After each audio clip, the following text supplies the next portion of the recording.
moment ago thinking about all the things that Sophie was talking about and how I was going to do this task, I happened to check my Twitter feed just because, and there was a tweet from Tim that neatly summarized the first panel for us. So that's where I'm going to start.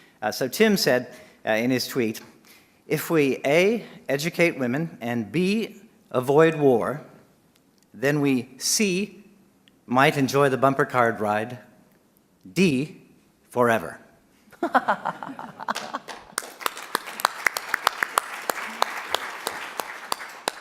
I looked back at my Twitter feed and I found no other tweets related to the subsequent panels, so I'm going to have to try it myself. But the first panel was obviously very rich. It did end on the notion of migration and demographic change and the challenges that we're going to face. That led us to a notion about the universality of housing affordability and the challenge of housing affordability, how widespread that is. And I travel around a lot and I talk to lots of ULI networks, and I can attest to the prominence of this issue and the challenge. What I liked that the panel said was there is no silver bullet, in fact, but there's a lot of resourceful strategies being deployed at the local level. We also heard from the cities panel that cities are an optimistic counterweight to the somewhat problematic behavior we're seeing of nations these days, and I really like the ambitious goals and the big plans that were outlined by those public leaders. We saw that large-scale interventions in planning and development are not incompatible with progress on affordability and on inclusion and social equity. Traditionally, that hasn't always been the case. But I like the notion that that public leadership needs to be both ambitious and practical. Practical ambition is sort of a watchword around ULI. It's not often in the case of these kinds of conferences that we look to the capital markets for the most sanguine, optimistic, cheerful perspective on the marketplace, but that seems to be what we had today. There's generally abundant capital. There are more choices and options, more long-term thinking, less leverage, good spreads, low rates. You know, it's la-la land here in the capital markets.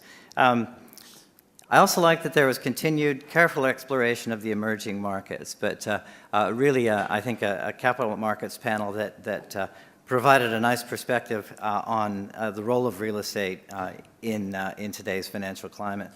Sophie, I think, was incredible. Couple of observations. The human overlay, the moral and ethical and empathetic overlay on technology, I think, was a key takeaway for me, optimizing the balance of human and machine.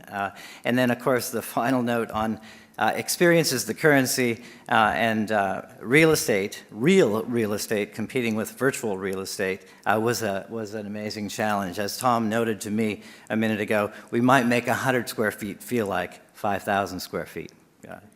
Major change there. Think about that, what that might do for construction costs. Let me close with just a few thoughts about ULI. And again, a thank you for Thierry Leroupon, our conference chairman, Ann Kavanagh, our program chair, John Zahner, Tom Toomey, our leadership, our great staff led by Lisette, and all of our speakers and sponsors. Now, you may have heard last conference in Paris, like last tango, I suppose, but last conference in Paris. It's not really true, but we will be visiting a few other cities for a while before we're back in Paris. We're going to start next year in Berlin, as our little postcards on your chairs indicate. We're going to begin a rotation of the conference to cities around the region. Part of the ULI experience, after all, is getting to know different cities, to see as well as to hear their real estate story, their urban development story. These meetings also serve to energize our local networks, and I can assure you that ULI Germany is looking forward to welcoming us. And unsurprisingly, they are very well organized in getting ready for this. And the European Conference has been a bit of an anomaly in our program. It's had a long run here in Paris. It's understandable. Looking around at Paris, of course, I get it. And we will be back, but for now we'll say Paris à plus tard. So I'm pleased to report that ULI is very healthy in terms of our membership growth, our financial strength, and we also remain very firmly committed to our global mission. At our winter trustees meeting a couple of weeks ago, Ed Glazier, who is a professor at Harvard and ULI trustee, really made the key point that in light of a broad retreat from globalism, something we heard described as a hiatus optimistically this morning by Robin, that it's essential for ULI to stand up for the value of building a global knowledge network. And as Tom noted this morning, we are, after all, comprised of local businesses globally connected. So we strongly believe in this, and we're building an organization that we hope can deliver this more effectively in the future, along with a series of adjustments to our governance, our staff structure, our resource allocation, and our systems. We hope to use these changes to advance our continued global growth and make us more resilient, more impactful, and ultimately more valuable to you, to our members.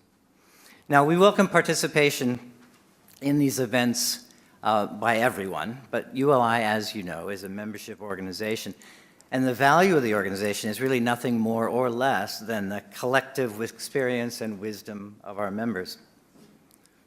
We're complicated, I get that. We have a wide-ranging and complex program, but we really only do three things. We bring people together, so we connect. Meeting's a good example. We learn, mainly from each other, and we give back. We give back to our communities, to our industry, and to our fellow members. We do this through advisory services, mentoring, and education programs. And we offer these functions at the local, the regional, and the global levels. So within this matrix, ULI can deliver value no matter what your career stage, whatever your professional discipline, whatever your property sector of your involvement, or your market geography. So if you're already a member, thank you. We look forward to your further engagement. If you're not yet a member, I'd urge you to consider joining ULI.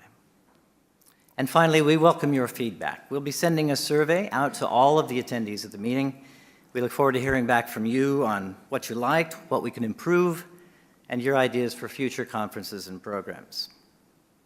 With that, it's time for a drink. Thanks once again, and we'll see you next year in Berlin.